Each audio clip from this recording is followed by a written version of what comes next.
نحمدہ و نصلی علی رسول الکریم اما بعد فاعوذ باللہ من الشیطان الرجیم بسم اللہ الرحمن الرحیم۔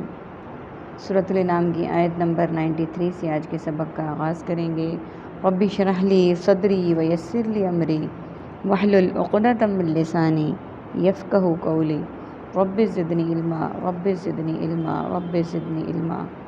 اللہم فقہنا فی الدین اللہم فقہنا فی الدین اللہم فقہنا فی الدین۔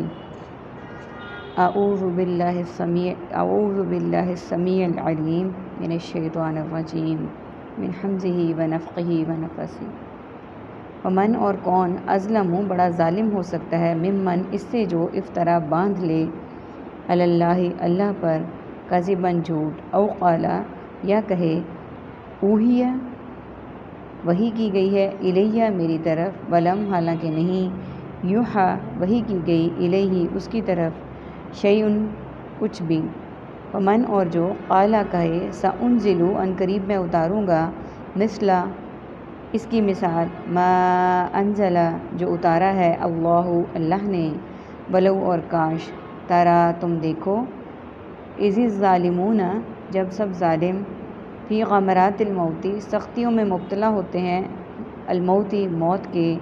والملائکۃ اور فرشتے ان کی طرف، باسطو سب پھیلائے ہوئے ہوتے ہیں،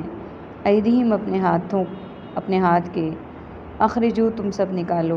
انفسکم اپنی جانیں۔ سب سے پہلے میننگز کو دیکھ لیتے ہیں۔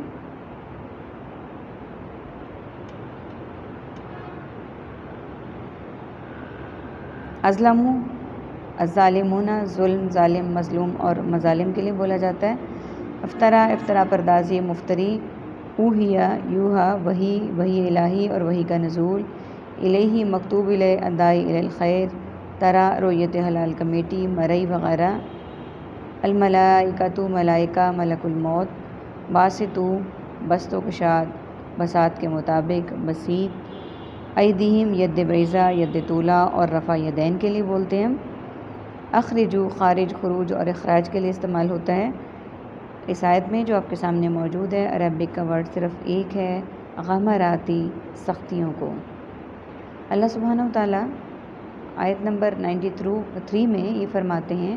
کہ اس سے بڑا ظالم کون ہو سکتا ہے جو باندھ لے اللہ پر جھوٹ، یعنی جو اللہ پر جھوٹی کہانیاں بنائے،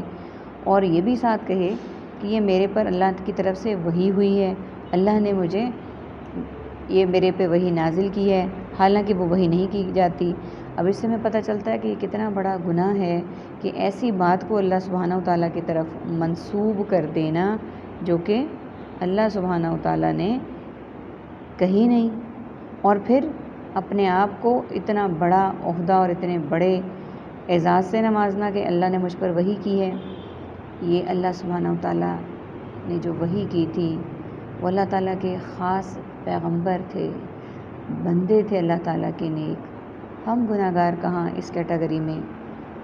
اللہ تعالیٰ ہم سب کو ہدایت دے۔ اور یہ دیکھیں نا کہ دو گناہ ہو گئے نا، جھوٹ افطرا، ایک تو بہتان باندھ دیا اور اس کے بعد ساتھ ہی جھوٹ بھی کہہ دیا کہ ان پر وحی کی گئی ہے، اس کی طرف کچھ بھی، اور جو کہے ان قریب میں اتاروں گا اس کی مثل، اور ایک اور شخص، ایک تو وہ جو ڈائریکٹ کہے کہ میرے پہ وحی اتاری گئی ہے، اور دوسرا وہ شخص بھی جو کہے کہ میں ایسا کہہ دوں گا، یعنی جیسا کلام اللہ تعالیٰ نے فرمایا میں ایسا اپنی طرف سے بنا لوں گا یا ایسا کہہ دوں گا، وہ بھی اسی کیٹیگری میں آئے گا جو اللہ نے اتارا ہے، یعنی جو اللہ نے قرآن پاک اتارا ہے میں ایسا کلام کہہ سکتا ہوں یا کہہ دوں گا۔ اس دور میں لوگوں نے، کفار نے، مشرکین نے نبی صلی اللہ علیہ وسلم کو جتنے چیلنجز کیے کہ آپ صلی اللہ علیہ وسلم نے یہ کلام خود لکھا ہے، تو اللہ سبحانہ وتعالیٰ نے نبی صلی اللہ علیہ وسلم کو فرمایا کہ ان سے کہہ دو کہ ایسی آیات یا کوئی ایک آیت ہی بنا لو اور اپنے تمام حمایتیوں کو بلا لو، اور وہ نہیں کر سکتے تھے اس طرح کا کام اور نہ وہ کر سکے، تو یہ تو پہلے ہی ہو چکا تھا۔ تو اب اس دور میں تو یہ بالکل، حالانکہ وہ اس زبان پہ بہت زیادہ عبور حاصل ان کو تھا، ان کی گرفت تھی، کیونکہ ان کی اپنی زبان تھی، وہ نہیں کر سکے، تو ہم جیسے انسان کہاں کر سکیں گے اس طرح کی بات؟ تو یہ تمام اس کا اللہ تعالیٰ نے بتا دیا کہ جو ایسا کرے گا پھر اس کے لیے دیکھے، کاش تم دیکھو جب ظالم لوگ یعنی اب آگے کیفیت یہ بیان کی گئی ہے کہ جب ظالم لوگ موت کی سختیوں میں مبتلا ہوتے ہیں، ظالم یعنی جنہوں نے اپنی جانوں پر ظلم کیا، اللہ تعالیٰ کے احکامات کو فراموش کر کے، ان کو نہ بجا لا کے، ان کی اسکیچنگ کی گئی ہے کہ جب موت کی سختیوں میں وہ مبتلا ہوتے ہیں اور فرشتے پھیلائے ہوتے ہیں، یعنی فرشتے اپنے ہاتھ کر رہے ہوتے ہیں کہ جان نکالو، ان میں سے جان بہت مشکل سے نکلتی ہے۔ ایک مومن اور کافر میں یہ فرق ہے کہ مومن کو اس بات کا یقین ہوتا ہے، جس نے اعمال صالح کیے ہوتے ہیں، کہ مرنے کے بعد اس کی ملاقات اللہ سبحانہ وتعالیٰ سے ہوگی، اور ڈر اور خوف میں اور خشیت الہی میں اس نے زندگی گزاری ہوتی ہے تو اس کی جان بہت آسانی سے نکلتی ہے، جبکہ کافر ان کی جان بہت مشکل سے نکلتی ہے۔ ایک مثال ہے اس کی کہ ایسے لوگوں کی موت